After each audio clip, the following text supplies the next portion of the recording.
Hey guys, it's Robert Hall, and as you can see behind me, I've got the Godox SZ150R, their new RGB COB LED. That's a mouthful. And I've also got a couple of the TL60 LEDs, which is their new RGB LED. It is different from the LC500R that came out not too long ago. I will make dedicated guides / reviews on both the SZ150R and the TL60, but in today's video we're going to go over the app that works alongside these. Now before I go into the screen sharing, I just want to show you what we got going on over here. We've got the SZ150R as a key light on this model. It's actually modeled directly after me.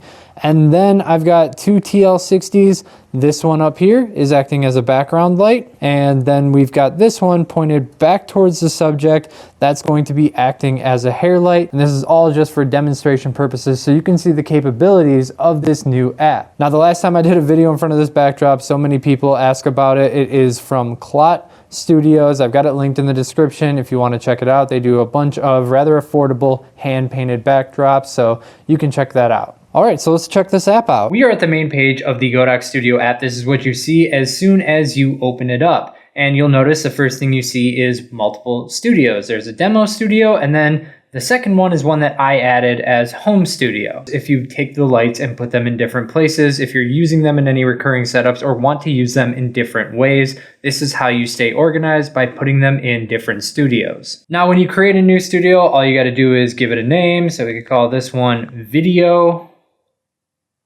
And I could enter here and you can see it's completely empty. This is where we would begin to add groups and add lights to our specific groups, just like we would if we were setting stuff up for flash photography. So in the bottom left corner, if I hit add, then I can add a group. We can give that group a name.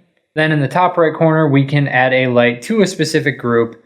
And that's how we would set all this up. And now I'm going to enter my home studio, the studio that I've already set up and connected these lights. So in this situation, I've got another fourth TL60, but it's not in here for this demo, but I have control of each of these lights independently. Now on the far right, you see this little switch. That is simply a on or off switch. So if I hit that, it will turn the light on or off, and you can see it's extremely responsive in that the lights come on immediately as soon as I tap them. Now for the sake of this video, I've got one light in each group, but you can have multiple lights in one group such that as soon as you applied any level of control, it would affect all the lights instead of just one. But I have them set up the same way I set up flash equipment, where I want control of each light independently. That's how I have them set up here. Each group has its own light. Now for the purpose of this video, we've got three lights. The A light is the SZ150R, or the COB light, that is acting as a key light, lighting the front of my subject. The B light is a rim light. That's the one that is blue right now, and it is acting as a rim light on the subject. The C light is the background light, another TL60 over top of the frame. Now I want to show you guys all of the independent control that this gives you. So let's start with just the key light. If you tap anywhere on the A group aside from the actual on-off button, then you will enter in this list of options.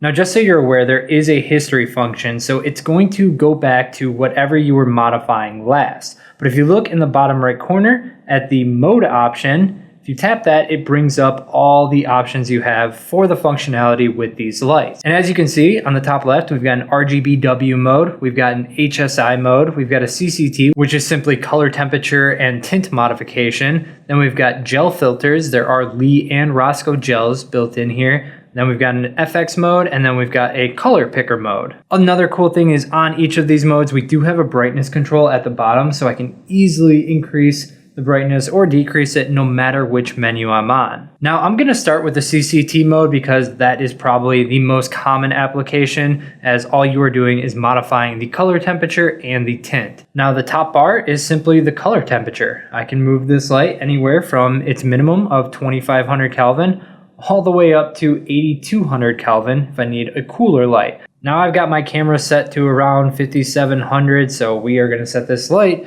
to right around there as well. And in addition to the color temperature, we can also modify the tint. We can make the light more green or more magenta. And this tint capability is fantastic in addition to the bicolor aspect, because bicolor will allow you to balance with, daylight or tungsten lighting or most types of lighting. But when you get into fluorescent lighting or sometimes even cheap LED lighting, you're going to start to see tint issues. And that's where you're going to need to modify the tint of your light to compensate. So normally we'd have to bust out a plus green or a minus green gel here. Instead, we can just add some magenta or add some green to our light, and that will balance nicely. Okay, now mentally, there is this back button in the top left corner, but that's gonna take you back to the group page. So just keep that in mind whenever you wanna go back to all your options for changing the color of this light, you're gonna have to hit mode in the bottom right corner.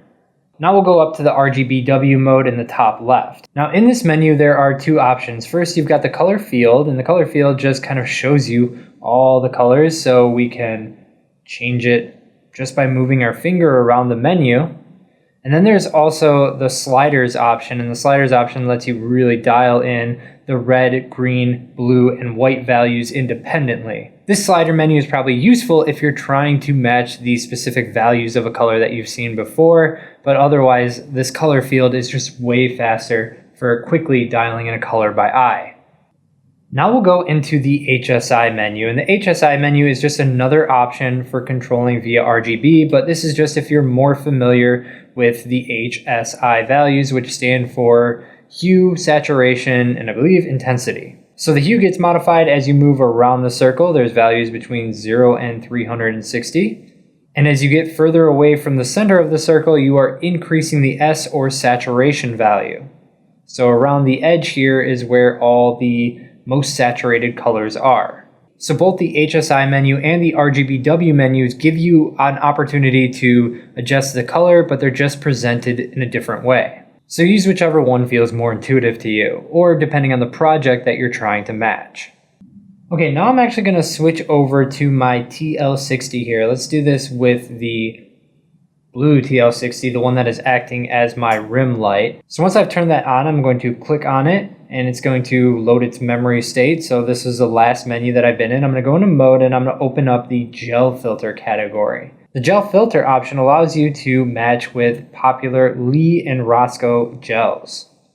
So say you've got another light on set as a key light that you've got gelled to a specific color, and you want to match that with a tiny accent light somewhere, you can do that using these gel options. Also, if you're finding that it's not quite right, there is some additional modification here with the hue and the saturation. So if we're set up at 0, here, there is no modification. This is what Godox considers a perfect match of that gel, but in photography gear, whether it's the light, whether it's the gel, maybe that gel has been used for a while, something might be a little bit off. So it's nice that you still have an additional level of control here. All right, and then we've got the FX menu. I'm sure you guys know all about the effects. We can cycle between colors here. We've got fake flash paparazzi effect. We've got lasers, broken bulb TV. You guys can read all the options. I won't go through all of them. Now, if you see on the bottom here, there is a speed option with the slider, but just so you know, it's not exactly fluid here. We've still only got 3 levels that we can play with here, but it does increase the speed as the level gets higher. The final option is the color picker option, which is in the bottom right corner. This allows you to pick any photo from your phone and pick a color from a specific point in that photo. So you see I just slide my finger around and it's going to react and give me whatever color I am on.